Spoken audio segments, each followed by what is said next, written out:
Hello one and all, this is Soulful Lordy, James Bullock, once again with another video game first impressions.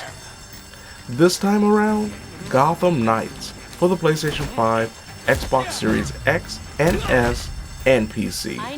Gotham Knights is an open world action-adventure RPG multiplayer experience. This does have optional co-op, so you can jump into another player's game and play around with them, or you can invite friends or randoms into your own game in this wide-range tethered multiplayer experience where one player could be on one end of the Gotham City map and you could be on the other, but any progress, unfortunately, is connected solely to the host player. So if you complete story missions or gather collectibles, it only goes to that player and not the player that is joining the game. The basis of Gotham Knights when it comes to the narrative is the fact that the Batman has died. He dies at the very beginning of the game. There's this 15-minute long cutscene where we witness the death of Batman, his funeral, and then the picking up of the pieces involving Robin, Batgirl, Red Hood, and Nightwing as they try to figure out not only how the Batman died, who killed him, but also stop the power vacuum that has now entangled Gotham due to the lack of the Batman and the rise of people like Mr. Freeze, Harley Quinn, Clayface, and some other unknown entities that we get introduced later on in the story. Now, I will preface this by saying that the main story that I've played thus far actually goes rather quickly. To me, one of the most impressive and enthralling parts of the story thus far are the side cases, which involve the aforementioned Mr. Freeze, Harley Quinn, and Clayface. These are extended scenarios that not only have you interacting with those foes, but also take you around Gotham in many ways while also giving you some busy work and some padding that's not only associated with this game, but also the genre as a whole when it comes to open world action experiences. And that's easily one of the biggest problems when it comes to not only the narrative, but also the flow of the game. There's a lot of busy work that is associated with the characters that you get to meet and interact with. Very similar to Marvel Spider-Man, there will be crimes that randomly pop up on the map that you can stop. Usually a burglary gone wrong where the enemies are trying to run away, or bank robbery that suddenly breaks out that you have to stop from stealing all the money. And then there are these predetermined crimes that are a little bit more varied and have more enemies and also have a few more criteria for completion. Like, for example, stopping a bomb threat where you have to free 3 civilians from exploding and not being detected, because if you are detected, that will set off a timer that only gives you 60 seconds to free every citizen that is connected to a bomb. Now, these predetermined crimes and these random crimes have no set number. They just randomly appear every time you go to your main headquarters and then come back into the city. And these also tie into the fact that there are certain characters that you interact with from a narrative perspective that you're thinking will be big important characters or really unlock major options or cutscenes to the story that really don't. All they do is just tell you, hey, I want you to stop X amount of crimes or interrogate X amount of criminals. And you get some materials to craft your equipable gear, be it your suit, your melee weapon, or your ranged weapon. I will say that the characterization of the Gotham Knights as a unit when they're having their downtime or flashback scenes are actually quite good, but the narrative itself thus far is a little bit haphazard in terms of pacing and timing. It definitely isn't the most grandiose story that needed some padding to make up for a relatively short story time. From a gameplay perspective, Gotham Knights is solid, but feels like a dumbed down Arkham from the onset. And it really isn't until you start unlocking more abilities for each character via the skill tree that you discover just how unique each character really is. Robin is a fast, stealthy character that does very well from long distances and has the least amount of health. Batgirl's kind of a mid-range character that too has a little bit of a health deficiency, but does have a lot more tools in terms of defense and offense.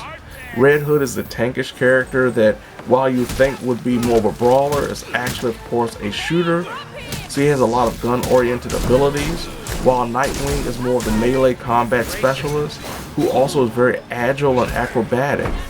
And as you unlock different abilities via the skill tree or through some of the criteria that comes in the form of challenges, you discover just how important it is to not only grind and go out there and complete all those crimes that to a certain extent just pad the time for a very short narrative, but also discover just how well each character fits into your playstyle. I haven't necessarily found that one character that I enjoy more than anybody else, because I actually enjoy playing with every character. I enjoy trying out each character. I enjoy the fact that one very important thing, the game actually levels up all the characters at one time.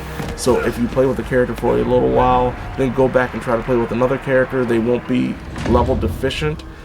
So you'll be able to equip them with some new gear, check out their abilities, fill that up, and go right back into Gotham and start playing some more, which I thoroughly appreciate, because that could have been a big flaw if they decided that each character had to be leveled up manually.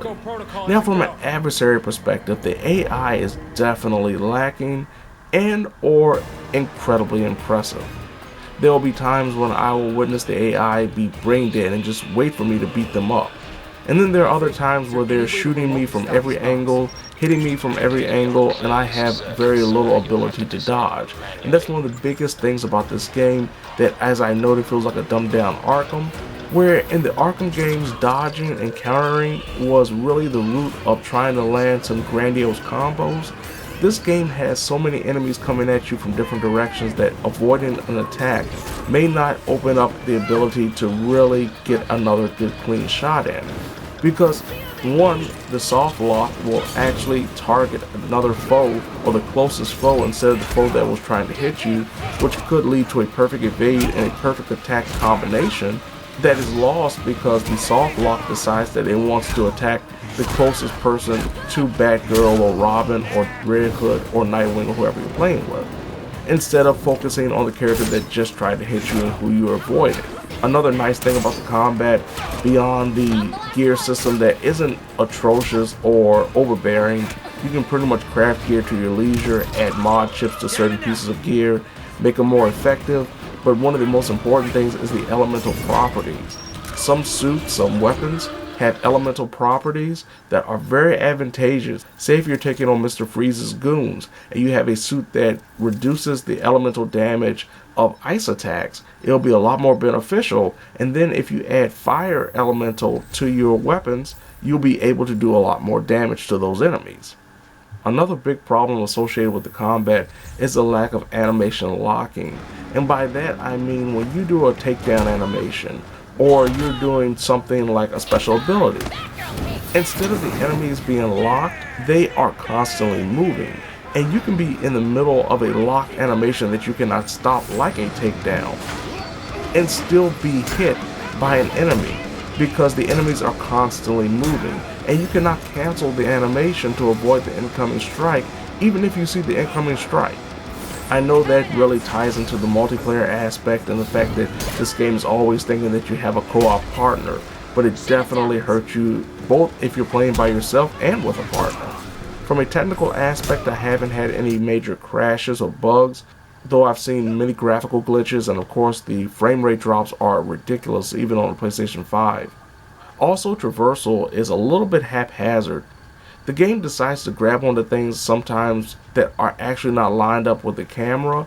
For example, you'll be facing forward and looking up high, and the game will actually utilize the grappling hook and go to your left for some odd reason.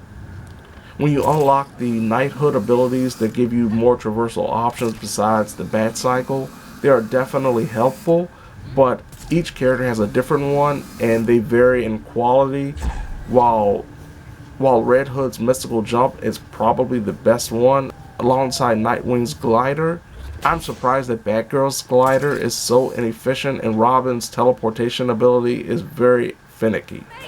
Overall, Gotham Knights isn't a bad game, it's just very much average. It feels like a stereotypical open world game that you would expect with superhero licensing.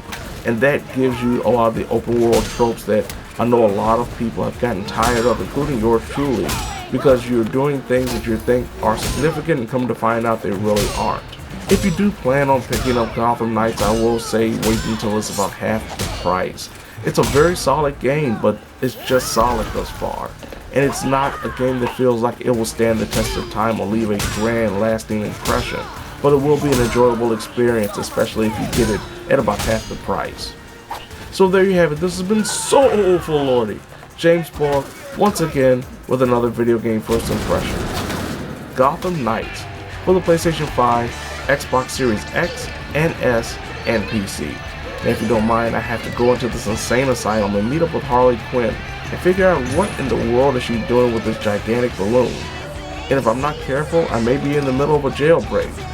But if there's one thing Red Hood can do, it's fight and make everyone that gets in his way say, "Oh Lordy!"